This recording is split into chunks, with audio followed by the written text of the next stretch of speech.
A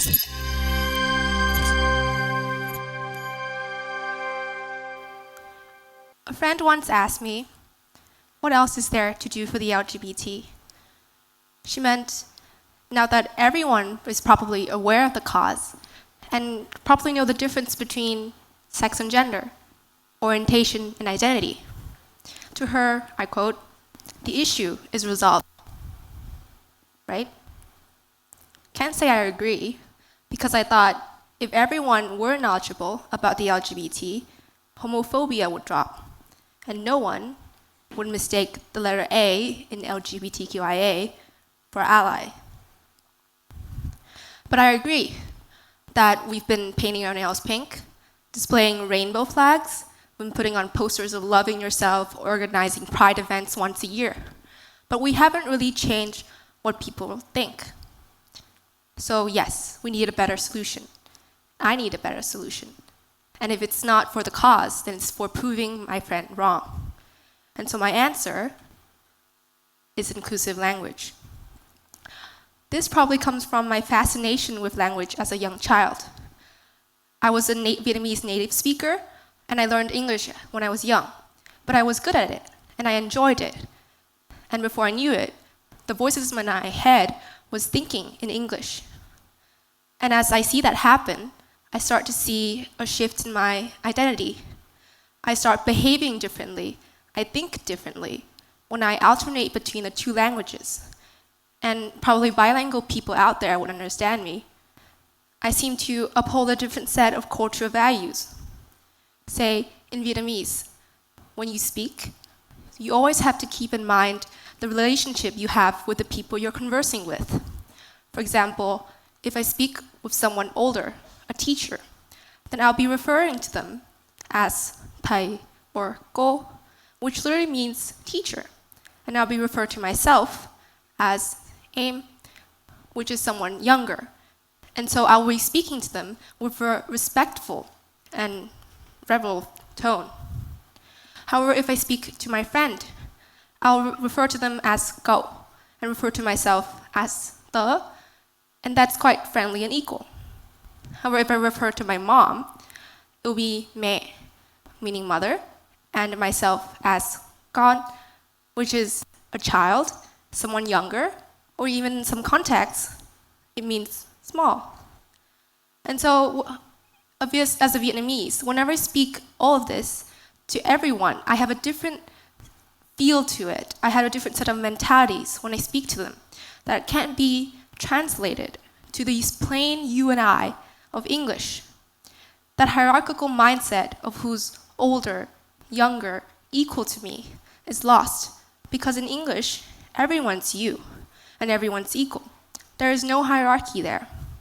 So no wonder Asian kids are considered, say, more polite to their elders. Perhaps not only because their cultural values are enforced on them since they were young, but also the language enforce those cultural values, constantly remind them whenever they converse of the roles they have in the hierarchy. And so those language reinforces it, solidifies it, that it becomes a thought, a constant, unconscious thought. I understand that because I see it in myself. I'm more bolder to my English teachers than I ever was with my Vietnamese teachers.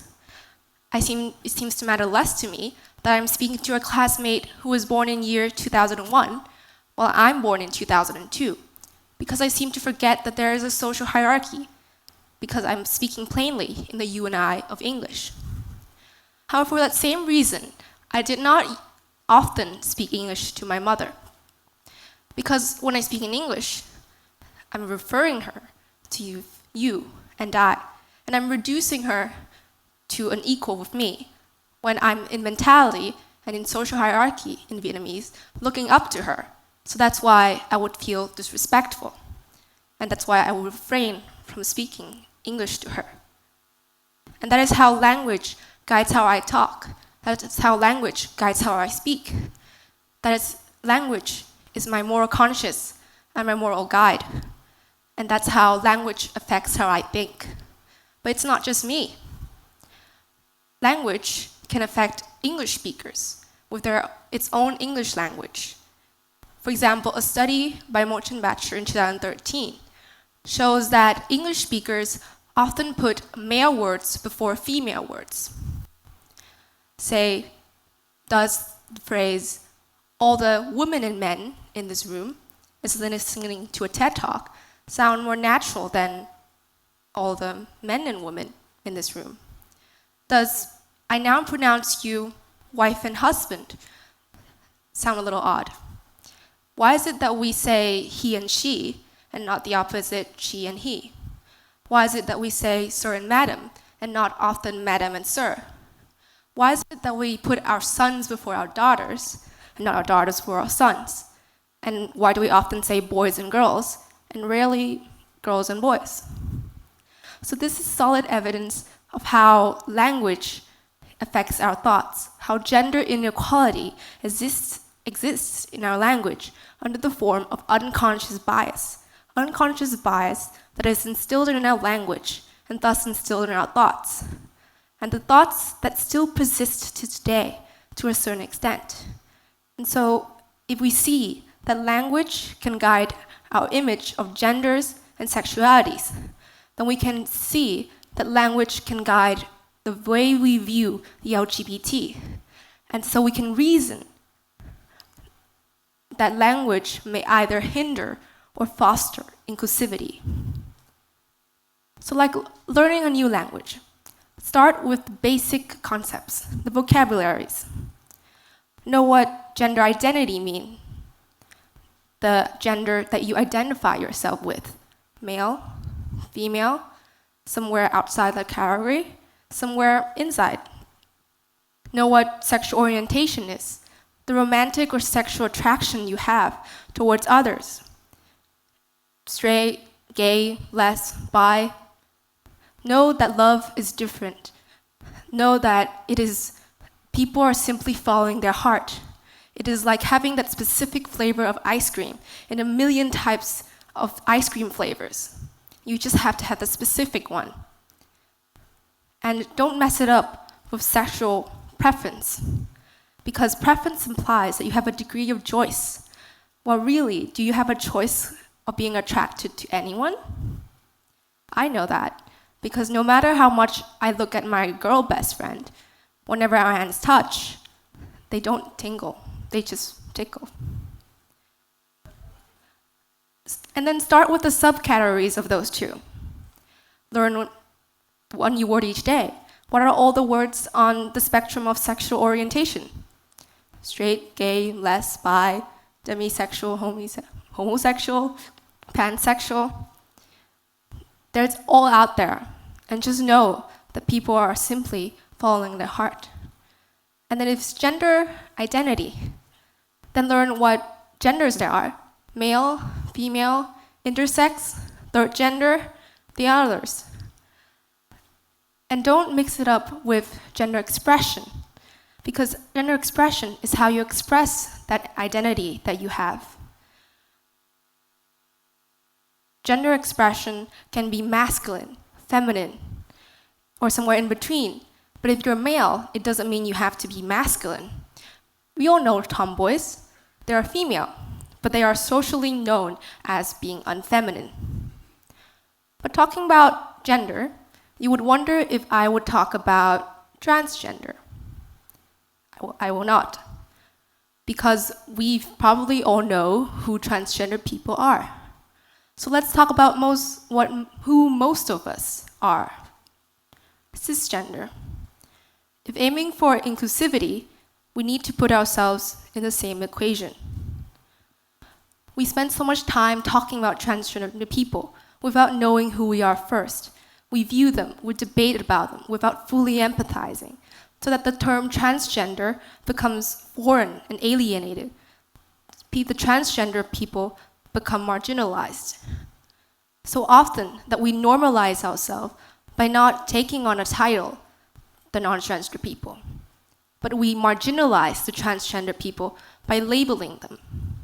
So to equalize our roles, we need to refer ourselves in equal terms. And by learning these vocabularies, learning these correct terminologies, cisgender, for people whose gender identity align with their sex assigned at birth. So if you're born and you're a male, and you identify as a male, then you're cisgender. And then there's transgender, for people whose gender identity do not align with the sex assigned at birth.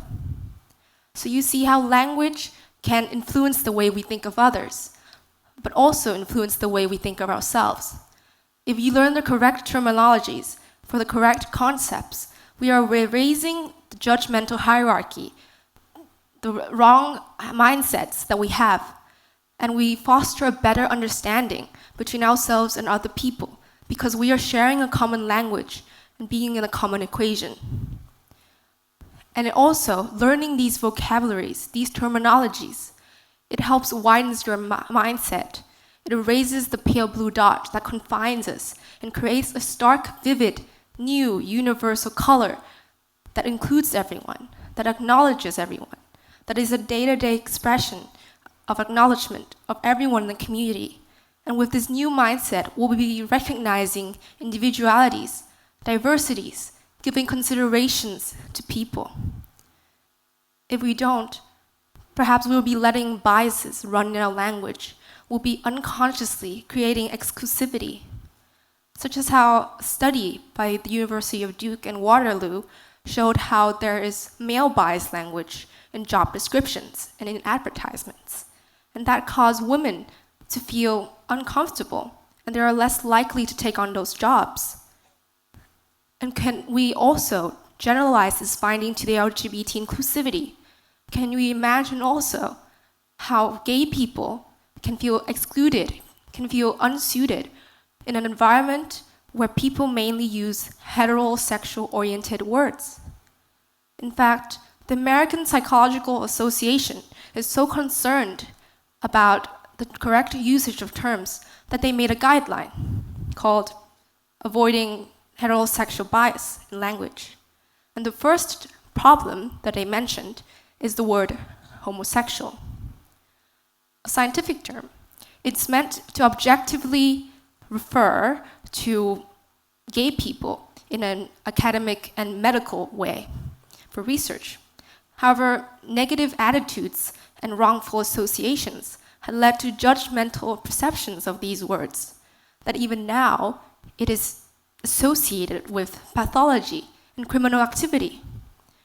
So the APA suggested that we use the word gay, and it went fine for a long while. However, then now it continued to be linked with some hotly debated issues when it was used in a phrase called, "That's so gay." The phrase that somehow had become similar to phrases like, "That's so stupid," "That's so silly," "That's so immature." And I understand that perhaps most people refer to it with a harmless intent. But however, for others who those words are important, they might be offended. And also, using words with two different meanings run the risk of tying them together, so that now it associates gay people with acts of stupidity, with acts of silliness or immaturity. And that causes this unconscious bias. It's setting a glass ceiling for people who's already having to prove themselves against negative stereotypes. Let us not burden them with unintended biases in our language as well. However, even though I'm preaching to you guys about biases, I myself am also guilty of fostering bias. You guys may not notice it until you realize I'm only referring to the guys in the room right now, because I'm only saying you guys. Like how you enter a room and say, "Hey guys." So people may say it's the evolution of language, that the word guys had somehow evolved so that it now becomes everyone. But that just means that we are making an excuse for the past values that aren't fit for today. We're using language as an excuse for our failure to be inclusive. So instead, don't use guys. Actively try to improve your language. Use words that include everyone. Use people, use folks, use y'all. Instead of ladies and gentlemen, perhaps use everyone, perhaps use honored guests. Because in the end, all these battles for the LGBT, all these battles for social justice movements, they all start from the single universal human desire for recognition, for pride, for equality, a place where everyone can be proud of their gender identity, gender expression, their sexual orientation, of their identity, their single self, just themselves. Love is a peculiar thing, and we should respect individuality because all of us are humans who want to love, to be loved, and be ourselves. So giving acceptance, little recognition, is little gifts of human rights that are honorable and righteous, that we should give for the happiness of others. And in a society where language dominates so much of our perceptions, in order to be inclusive, use language that encompasses everyone, both you, the LGBT, and everyone. Language encourages compassion and considerations. Language is a tool that we use to give and receive regards, to degrade the dignity of a being, or to lift the esteem of a person. So the language you use to make or break a person is the language that you use to talk, to speak with them. So to my dear friend, the friend who just asked me, what else is there to do for the LGBT? To her, that the issue is resolved. I want to say, how can it be when we have yet made strides in our own language, the main medium of our thoughts? So to you all today, I urge you, to you all who appreciate diversity and inclusivity, instead of letting language controls what you think, constantly change, widen your language so that you are the sole owner of your thoughts. Thank you.